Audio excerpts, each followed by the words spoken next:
Welcome back to What Arty Noobs for General Disturbance. This is the M4A1. It's a Tier 5 American medium tank.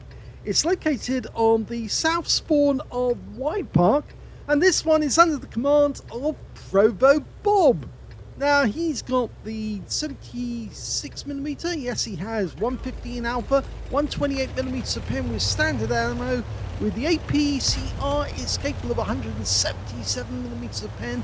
And with the HE rounds, it can do 185 alpha and 38mm of armor.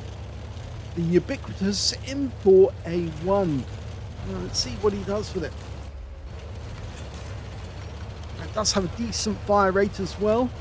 Standard reload is 4.6 seconds. ProvoBob's got it down to 5.26. Actually, that's a bit odd. They've changed the reload times on me. Can't believe Bob's got a worse reload time than the standard. In fact, I would say that Bob's probably got a much better reload time than the standard. Maybe it's I've got the wrong gun showing here. It is showing 76mm, or maybe they've changed it since the figures on my crib sheet were last recorded. Okay, got a couple of enemy tanks here. He's landed in a Tier 5 game with Tier 4 tanks. First shot goes into a Type 95. Now, there are bots in this game. I will show the names as well, so you can see which ones are bots and which ones are not. And that Type 95 is a bot, and he takes him out with his second shot. He's taking damage from the Matilda down there. Moves forward to actually get better shots on him, but he is losing rounds. So 2 pounder rounds which are going in, and he auto-aimed on that one, but pulled back before he lost any hit points, because of course he managed to block at least one shot, in fact 2 shots from the Matilda, but he took 2. Okay, that Matilda's more than likely going to come up over the rise onto the railway track, onto the embankment. Enemy tanks over that direction as well.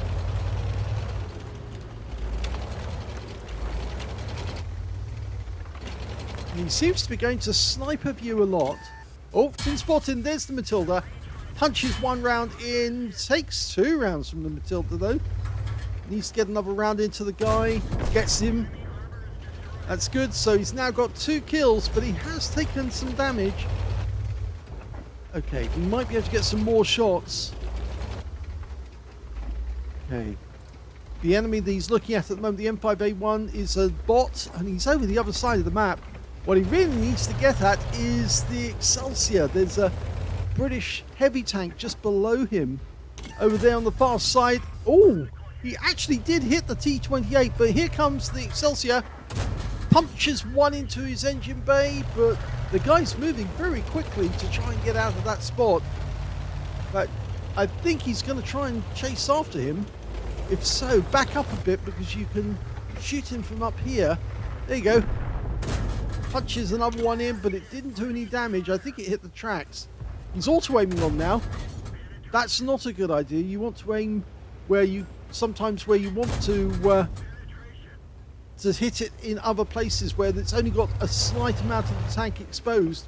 Auto-aiming does keep the round on the target, but the thing is, when the target's center mass goes behind the whatever the cover is, you lose your ability to take a shot. Whereas if you manually aim, you can get a shot on target all the time. Okay, keep going. Keep punching those rounds in. 2 more rounds, or 3 more rounds to kill. Okay, he's down to, well, technically a high roll if we can get him. No, it's going to take another one. We do take 1 round from the Excelsior, but that'll be his last shot. So that's 3 kills now for ProvoBob, but he's down to half of his health. Okay, it was a reduced numbers game to start with. We've already lost 5. There's 13 on either side to start with. Okay, Type 95. Go for the kill. Yes! So that's 4 kills. The reload has actually slowed down quite a bit, but I'm very surprised that it's actually 5.26 for Bob. I'll have to check those figures afterwards to see exactly how much it's been changed by. Okay, Type 95 just the other side. Should be able to get shots. That's probably a bot. Gets one in. Go for the kill shot. That's it. He is manually aiming now, and it's working very, very well indeed. Okay, that M4A1 Stuart is a bot. Don't think there's any other enemy tanks just the other side of the embankment, so you can go after that M4A1. He's down to just about half his health. Got a shot over there on the Stug. Manually aiming. He got a hit. The guy's pulled back. Might still have a shot. Okay, didn't work, but worth a try. Now the M4A1 should be just around the corner.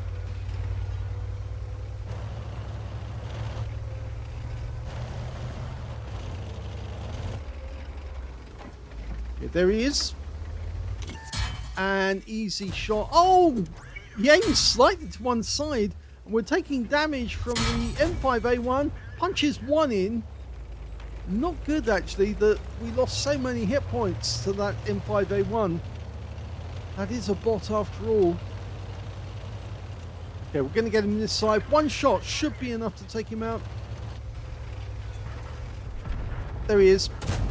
Oh, it doesn't. So we're going to have to do another one.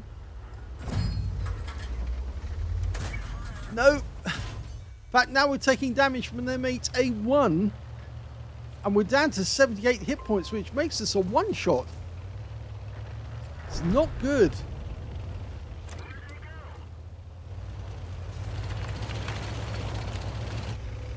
Okay, there's the Stuart. Now you can get him with one shot. That's a Top Gun.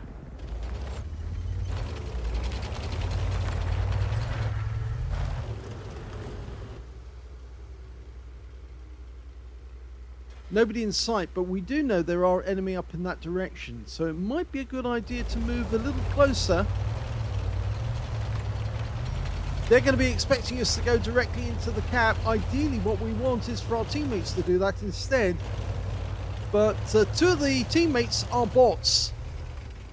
The only player who is actually a real player is the Panzer KW1, who's actually over on the far east side of the map. Okay, there's one of the enemy. Yes! Go for the kill. Nice! That's 7. Could get a Radley's. He's been spotted. Okay, but it's probably very difficult for the enemy to actually get a shot on us. Now, I think it's the Stug who's probably spotted us, or the Ho Ni. No sign of them.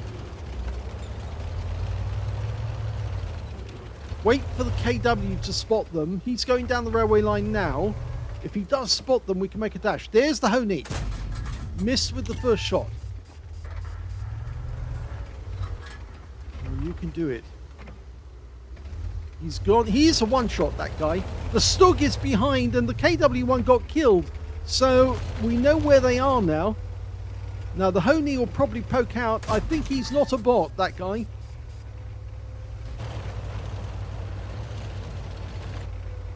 Okay, he's going to want to try and shoot us whilst we're in the cap. Okay, we've got a corner of his gun shield. That's all we need. And he gets him. That's a Radley's. Now, use the wreck for cover and see if we can get that Stug. He's going to side scrape on the corner. Can't see the Stug. There he is. Oh!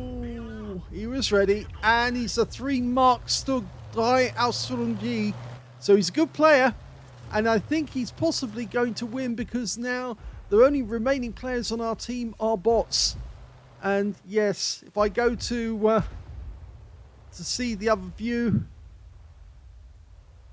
we can't transfer to the other tanks. I wish I could, but Bob didn't do that, so we can't see what's going on, only from a distance. And it looks like the Stug is having a fun time.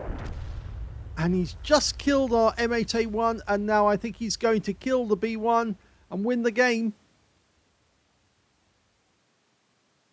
Of course, he's got the 75mm gun. Going up on top of the rise on the embankment. Yes, he gets the kill and wins the game.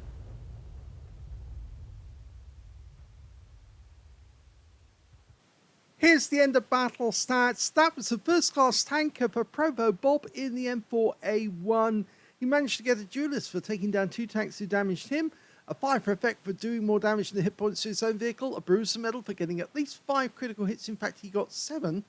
And he also managed to get a Radley Walters medal, an epic medal for getting at least 8 kills. In fact, he got 8 exactly. A high caliber for dealing the most damage in the game, and a top gun for getting at least 6 kills. His win rate was 10,869, but sadly, even though that's super unicum, he did get taken out in the end, I'm afraid, by the Stug 3, who was actually quite a good player. When it came to scores, we can see he definitely got the highest damage with 2,132 hit points of damage, but the second highest damage actually went to the Stug 3 Aslains, who actually got a top gun and 1,963 hit points of damage. And when it came to kills, well, ProvoBob got that one with 8 kills, but the Stug managed to get 7, and in third place was the Honey 3 with 3 kills, so our team was being picked apart by these 2 players alone because they got 2/3 of our team. And when it came to base XP, it was the Stug who came out on top with 899. The Excelsior managed 894, and then we've got Bob with 783, but sadly it was a loss. 31 shots fired, 25 direct hits, 23 penetrations, damage of 2,132 hit points, of which 108 were at more than 300 meters. The rest were all at close range. 16 hits received from the enemy, 10 of them were penetrations, 6 non-penetrations, and 410 hit points of damage blocked by armor. He spotted 1 enemy vehicle, damaged 10 of the enemy, killed 8, and did 168 hit points of damage assistance. Now, on a free-to-play account, he actually earned, or suffered a loss, I should say, 63,480 credits, because he did fire a lot of premium ammo in that game, even though he got the Courageous Resistance Award because he got an Epic Medal or a Battle Hero Medal. And he did take away 1,213 XP, came very, very close to getting the a possible win, but in the end, I think he just lost too much hit points to the Matilda, to that M5 Stuart, which was a bot after all.